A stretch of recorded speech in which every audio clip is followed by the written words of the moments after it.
各位來賓、各位資本雜誌嘅朋友，大家好嚇！我非常榮幸可以能夠代表我哋恒生投資嘅團隊領取呢個卓越 ETF 管理人大獎。咁我哋已經係連續5年係攞到呢個獎項嘅。咁我好衷心咁感謝主辦單位同埋評審對我哋嘅肯定。恒生投資喺香港其實直爭咗超過30年。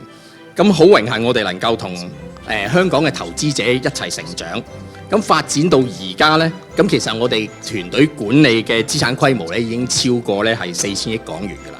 咁目前管理嘅基金咧就有47隻ETF 同零售基金，咁當中亦都包括即係盈富基金啦之內嘅14隻嘅 ETF 基金。咁今次我哋獲得呢個獎項咧，其實就正正咧係對我哋嘅團隊係以投資為本、實踐靈活、聯繫卓越嘅價值嘅呢份理念咧係最佳嘅證明嚟嘅。咁面對多變嘅市場環境咧，咁我哋都觀察到，即係最近投資者對呢個市場嘅需要，咁佢哋係對穩定同埋可預期嘅現金流回報咧係有一個需求嘅。咁因此我哋嘅團隊喺今年咧就係放咗嗰個焦點去到研發提供每月派息嘅港股指數型基金啦，以及係美股嘅主動型嘅基金嘅方案。